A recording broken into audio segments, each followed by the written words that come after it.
So tell us a little bit about opportunities and challenges right now you're seeing around data governance. I think I'll start with opportunities. People always try to, in the business that I come from, which is risk management, tend to see the glass half empty. And I don't think the data folks are, very too positive either. But I want to, take the other side, right? Which is, so why should people focus on data and data governance?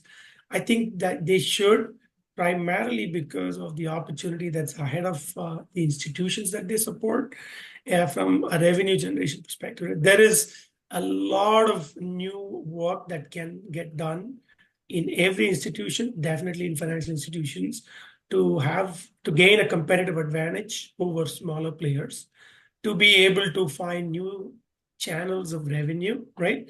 Which banks and other institutions and every company is so eager to look at. And they can fundamentally restructure the way the company operates. And the reason I say that is because there is a huge uh, technology debt that people have talked about in the industry for ages and ages, right? Which is why financial institutions are not at the cutting edge of technological change. But there's an opportunity for them to completely restructure their own internal organization as one paradigm. Many people think of banks as deposit-taking institutions or ones having relationships and doing sales and trading or investment banking. But what they don't understand is a majority, right? And a very sizable majority, north of 50% of any large bank's staff is spent on operational processes, regulatory reporting, making sure that the technology framework works, making sure that regulatory compliance is met, making sure that the network of institutions that every big financial services institution work with, be it exchanges, counterparties, data providers, market data providers.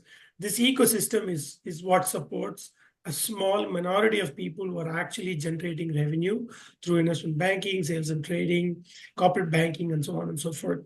And therefore, this data work, data governance, and AI use cases provide what I call a 0 to 0.5 opportunity, not a 0 to 1 to completely transform the institution, but a 0 to 0.5 opportunity to transform 50% of banking in terms of re-envisioning processes, re-envisioning how a client is onboarded, how the due diligence is conducted, how the infrastructure to trade or work with the client is made, to the point where you off-roll a client, right? This whole life cycle of a client, from when you start a new business, execute that business, cross-sell to the client, and the entire infrastructure in banking that supports these transactions beyond the relationships and beyond the actual trading activity can be reimagined for sure using the AI use cases. And there's a sizable opportunity to make banks much, much leaner than what they are, right?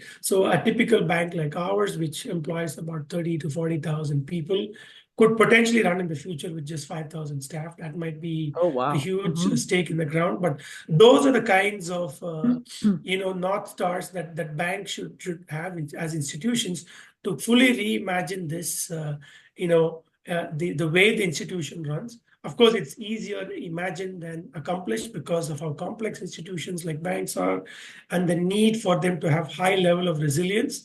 But it's not something that's out of the realm with the new technologies that have come into play, at least over the next decade to 15 years, I would say. Right. Yeah, absolutely.